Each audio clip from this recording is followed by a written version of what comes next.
Episode की शुरुआत में हमें कुछ स्ट्रेंज फिनोमेनन दिखाया जाता है, जहाँ पे चारों तरफ सुनहरे अक्षरों में कुछ लिखा होता है। इसके बाद हमारे मेन कैरेक्टर गू फेयंग को एक आवाज़ सुनाई देता है, ली उनश्याओ। ये आवाज़ सुन के हमारा मेन कैरेक्टर कहता है, कौन बुला रहा है मुझे?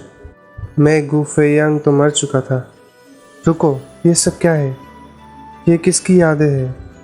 इसके बाद जब हमारा मेन कैरेक्टर अपनी आंखें खोलता है, तब उसे अपने सामने एक चौक दिखाई देता है जो कि उसकी तरफ तेज़ी से आने लगता है। लेकिन जब वो चौक उसके शरीर को छूने वाला था, तब वो अपने हाथों से उस चौक को रोक लेता है। उस चौक को रोकने के बाद हमारा मेन कैरेक्टर अपने मन में सोचने लगता है, इन सब यादों के मुताबिक ये स्काई मार्शल कैलेंडर का साल 1033 है। इसका मतलब है कि 15 साल हो चुके हैं मुझे टियानडंग माउंटेन पर मरे हुए। इसके बाद जब हमारा मेन कैरेक्टर बाहर देखने लगता है, तब उसे एक स्टैचू दिखाई देता है। तो उस स्टैचू को देख के हमारा मेन कैरेक्टर कहता है, वो स्टैचू तो मेरा लग रहा है। और जब वो अपने स्टैचू को देखने लगता है, तब उसे कोई चिल्ला के कहता है, ली उनश्याओ, तुम्हारी हिम्मत कैसे हुई मेरे क्लास में सोने की? ये सुन के जब हमारा मेन कैरेक्टर गू फेयंग, जो कि अभी ली उनश्याओ है, अपने सामने देखने लगता है, तब उसे समझ में आता है कि वो किसी क्लासरूम में है और उसका टीचर उसे डांट रहा होता है। ये देखकर ली उनश्याओ अपने मन में सोचने लगता है, ये जगह तो एक क्लासरूम है और मेरा शरीर, क्या मेरा पुनर्जन्म हुआ है? इसके बाद ली उनश्याओ का टीचर कहती है, ली उनश्याओ, इस सवाल का जवाब दो। एक ऑर्डिनरी श्वान वेपन को बनाने के कितने तरीके होते हैं? लेकिन ली उनश्याओ इस सवाल का जवाब देने के बजाय वो लुओ उनचांग के बॉडी को देखकर सोचने लगता है, इस लड़की का शरीर अच्छा है, इसके पास लंबे बालों के साथ सुंदर चेहरा भी है। अगर ये एक आर्मर पहन ले, तब ये रेड लोटस एम्प्रेस की तरह दिखेगी। लेकिन ये अफसोस की बात है कि ये लड़की केवल 4th मार्शल रेल में है। इसे अभी भी एक लंबा रास्ता तय करना है। ली उनश्याओ के घूरने के कारण लुओ उनचांग डिस्ट्रैक्ट हो जाती है और फिर वो सोचने लगती है, क्या हो रहा है? मैं एक 4th मार्शल रेल्म का एक्सपर्ट हूँ। एक साधारण लड़की की एक नज़र से मैं कैसे डिस्ट्रैक्ट हो सकता हूँ? मैं हाल ही में एक काम पर अटका हुआ हूँ, इसीलिए शायद मैं थोड़े टाइम के लिए डिस्ट्रैक्ट हो गया था। फिर लुओ उनचांग कहती है, ली उनश्याओ, जल्दी करो और इस प्रश्नों का उत्तर दो। लुओ उनचांग के सवाल को सुनने के बाद ली उनश्याओ अपने मन में सोचने लगता है, ये कैसा बचकाना जैसे सवाल मुझे इस दुनिया का सबसे बड़ा 9 टायर रिफाइनर को पूछ रही है। फिर ली उनश्याओ कहता है, श्वान वेपन को बनाने के टोटल 48 प्रकार के तरीके हैं। इस आंसर को सुन के लुओ उनचांग शॉक हो जाती है, लेकिन क्लास के सभी बच्चे हंसते हुए उसका मजाक उड़ाने लगते हैं। हा, ली उनश्याओ अभी भी सपना देख रहा है। इस सवाल का उत्तर क्लियरली किताब में दिया हुआ है, लेकिन उसे ये भी पता नहीं है। लोगों ने सही बोला है, ली उनश्याओ सही में ली फैमिली का ट्रैश है। इसके बाद एक लड़का ली उनश्याओ को कहता है, ट्रैश, तुम्हें ये भी पता नहीं है? मास्टर यांगडी के इस किताब में क्लियरली लिखा है कि एक श्वान वेपन को बनाने के टोटल 36 तरीके हैं। ये सुनने के बाद ली उनश्याओ कहता है, ओह, यांगडी की किताब में लिखा हुआ है। उसकी हिम्मत कैसे हुई गू फेयंग द्वारा तैयार किए गए 12 तरीकों को भूलने की? ये सुन के लुओ उनचांग लिटरली शॉक हो जाती है, क्योंकि इन 12 तरीकों के बारे में ऑर्डिनरी लोगों को बिल्कुल पता नहीं है। और वो सोचने लगती है, इस ली उनश्याओ को कैसे पता है?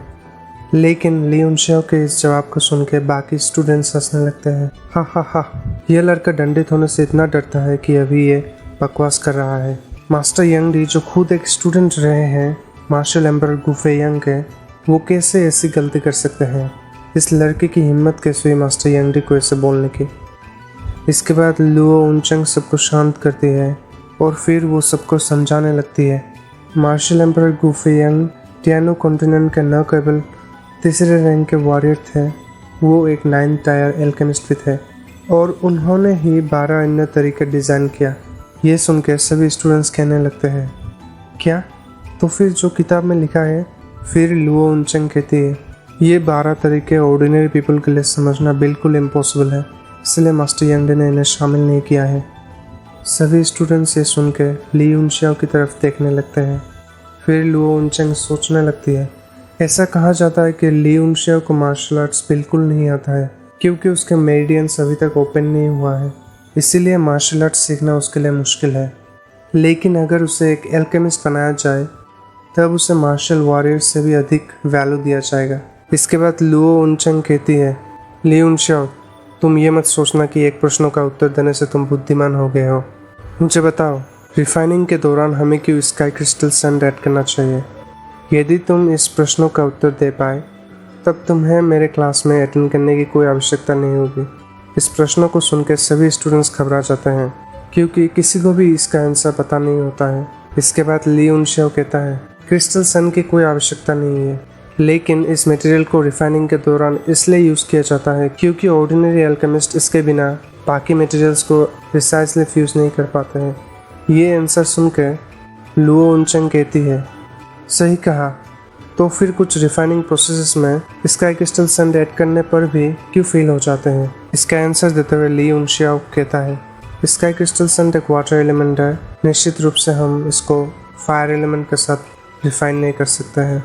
लुओ उनचंग कहती है, ओह तो ऐसा है, तो फिर मैं तुम्हें एक और सवाल पूछता हूँ।